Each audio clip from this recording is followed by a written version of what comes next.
일단 오늘부로요. 이재명 대표의 관련 이 대표 부부 모두 선거법 위반 1심 선고는 모두 나온 셈이 됐습니다. 배우자 김혜경 씨는 어제 벌금 150만 원 벌금형을 선고받았었죠. 잠시 목소리 듣고 오겠습니다.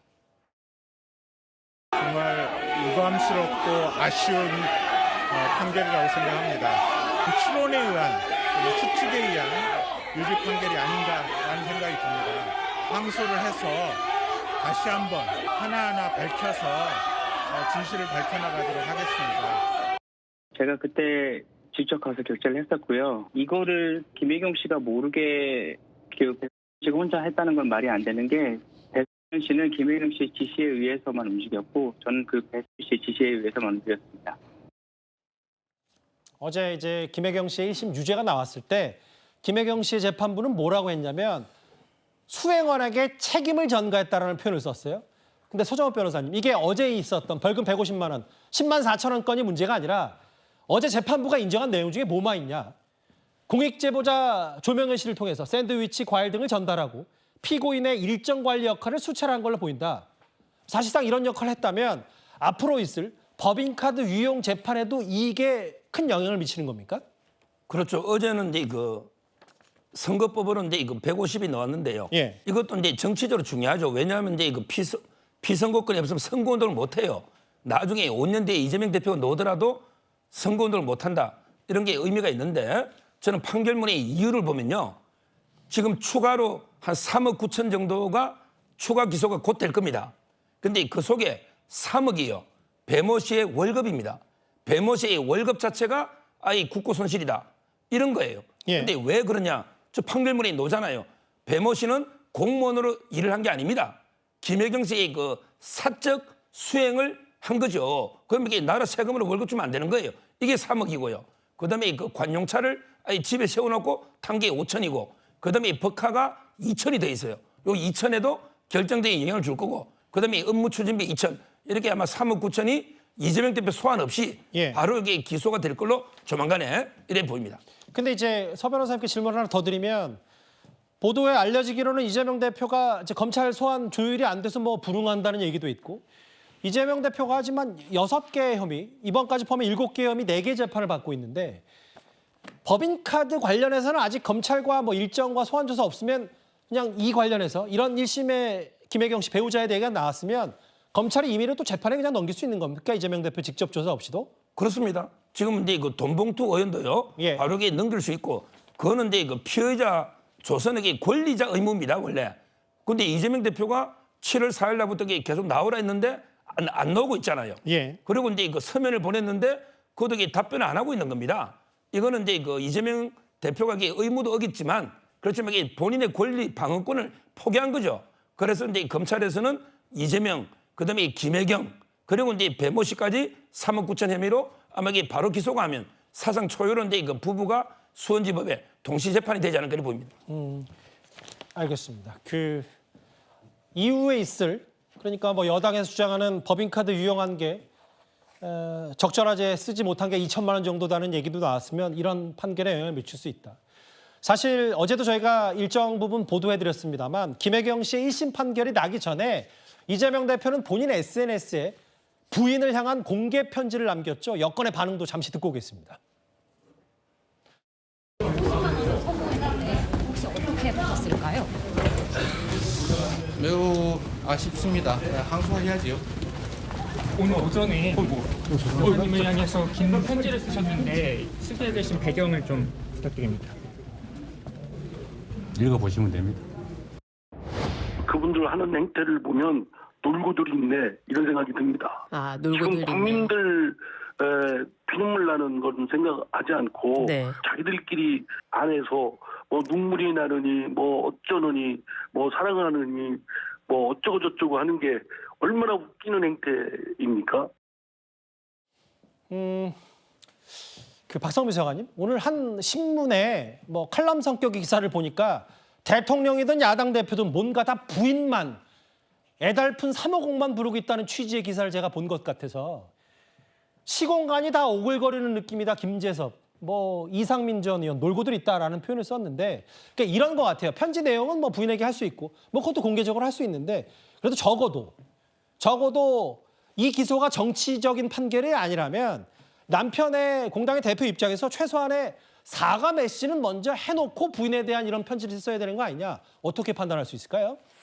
네, 일단 뭐 여당 의원들이 저렇게 말씀하실 건 저는 아니라고 생각해요. 대통령께서 대국민 담화에서 뭐 자신의 부인을 악마화하고 있다라고 김건희 여사에 대해서 굉장히 강하게 보호를 하셨잖아요. 그리고 뭐 순진한 면이 있다라느니 그 과거에는 명품백 관련해서는 뭐 박절하지 못했다라든지 이런 국민의 상식과 동떨어진 발언, 이른바 어떤 사랑꾼 발언을 쏟아내오신 것은 윤석열 대통령이 굉장히 훨씬 더 심한 수위로 굉장히 자주 해오셨는데 이런 부분들을 알고 계시다면 여당 의원들은 사실 더더욱 지금 국면에서는 침묵하셔야 되는 게 아닌가 싶고요.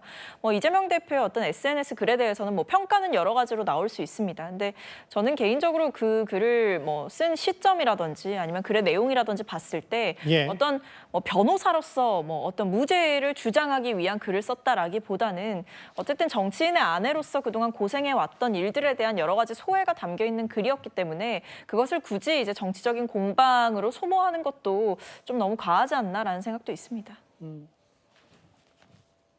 사과 메시지는 있었으면 좋겠다는 얘기에 대해서는 답이 없으셔서. 근데 그것과 관련해서는 뭐 이미 대선 때 나왔던 이제 논란이었고 그때의 입장으로 충분히 저는 가름이 됐다라고 생각합니다. 알겠습니다. 일단은 뭐 본인에 대한 공개 편지에 대해서는 여당에서 많이 비꼬는 얘기를 했고요.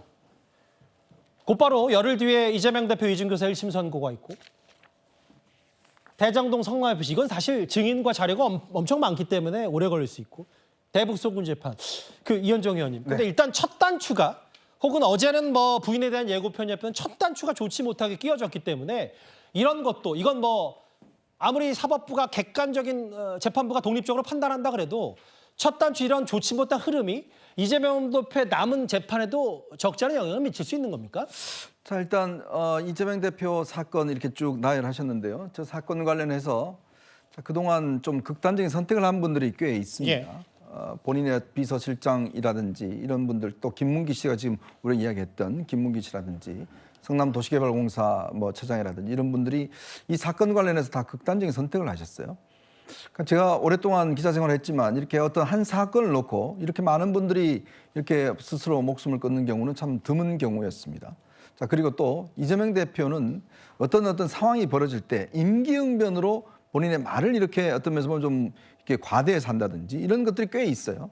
자, 그게 본인의 다 지금 발목을 잡고 있습니다. 예. 예전에 아시겠지만 뭐 이 형 강제 입원 문제라든지 그다음에 지금 이제 선거법 문제라든지 또 예전에 본인이 보면 본인이 불체포 특권 나 이거 이거 다 포기하겠다라고 이야기를 했는데 정작 본인이 당하니까 그거 저기 부결시켜 주세요라고 또 이야기를 했지 않습니까? 그 이후에 그 부분에 대한 사과 한마디 없었습니다.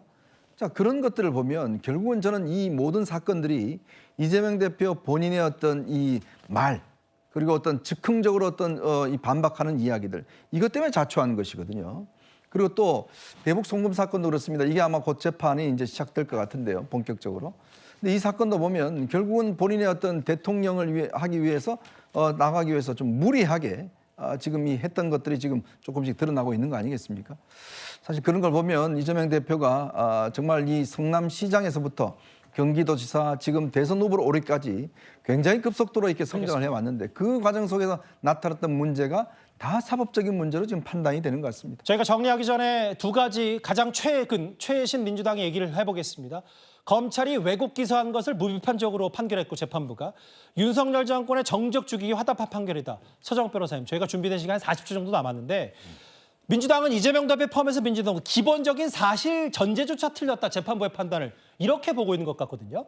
제가 이제 그 판결문 11쪽짜리를요. 예. 계속 읽어봤는데요. 예. 이거는 이제 뭐 우리 사법부가 정치에 휘둘리지 않습니다. 예. 우리 법치, 정의, 상식이 살아있는 거예요. 따라서 이제 그 오로지 이 법과 원칙, 증거하고 팩트에 따라 판결한 거지. 예. 이걸 이렇게 정치 판결하면 안 되고요. 예. 또 이제 그 재판장은 소위 그 진보 성향의 서클에서 있었던 분 아닙니까? 뭐 그거는 뭐 판결에 얼마나 영향을 줬겠습니까? 그러니까 제 말은 말씀하십시오. 그 정치적으로 자국에 할 게 아니고 예. 법리적으로 항소심에 다투십시오. 법리적으로 좀 싸움하십시오. 예. 일단 뭐 이재명 대표도 기본적인 뭐 전제부터 인정할 수 없다는, 수긍할 수 없다, 항소하겠다는 얘기를 했기 때문에 많은 관심을 모았던 이재명 대표의 사법 리스크 첫 단추 현실화가 된 것 같고요. 이렇게 선고가 나왔습니다. 마무리하기 전에 두 가지 저희가 시청자 여러분께 양해 말씀 부탁드리겠습니다. 첫 번째는 저희가 오늘 사실상의 특보 형식으로, 특집 형식으로 방송을 진행했기 때문에 저희가 뒤에 준비했던 명태균 씨의 구속 수사, 이준석 의원의 여러 주장과 폭로, 그리고 이제 이어지는 주제를 미처 다루지 못한 점과 그리고 저희가 오늘 속보 반영으로 여러분들의 댓글을 충분히 읽어드리지 못한 점 여러분들의 양해 말씀드리겠습니다.